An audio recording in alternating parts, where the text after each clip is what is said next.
Ramazan ibadet tepilmez fırsat. Bu hayatlık seferi Allah Teala'ga gitip bakan çok uzun sefer bulup, din ve hayatlık işlarda Allah Teala görsetken boyunca ve şeriat korgunu işide hareket kılış hayatlıkның asaslı gayesidir ve şunda kılış ibadettir. وَمَا خَلَقْتُ الْجِنَّ وَالْاِنْسَ اِلَّا لِيَعْبُدُونَ Ben insan cinni bana ibadet kılış üçünla yarattım diyen ayet bunun işaret kıldı. Bu ayetke asasen hayatını Allah Teala körsetken çek çigira işide şeriatning ko'rsatmalari bo'yicha elib bergan har qanday mu'minning hayoti ibadetdir. İbadet ham ikki turli bo'ladi. Biri muomalaviy ibadat, bu axloq bilan durustlik markazlashidi. Biri simvollik ibadat. İbadet şairiye deb qo'yamiz. Simvollik ibadat namoz, ro'za, zakot, haj, Qur'on o'qish, zikr qilish deganlar.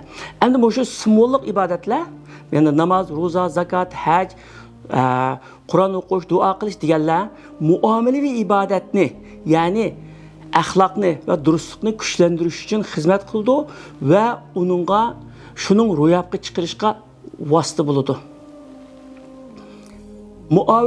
Muomalaviy ibodatlar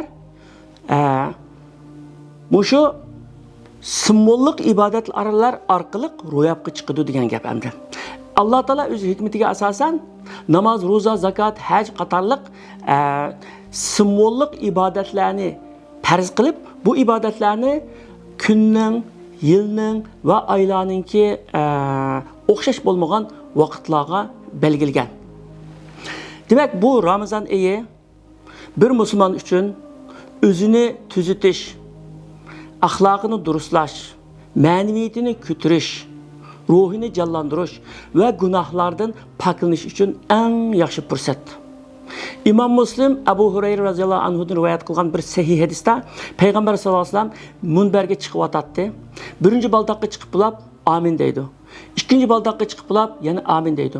Üçüncü baldaqqa chiqib bulab amin deydi ve mihrabda o'ltirdi. O'ltirib sahabelerge qarab, Cibril keldi hazır bana.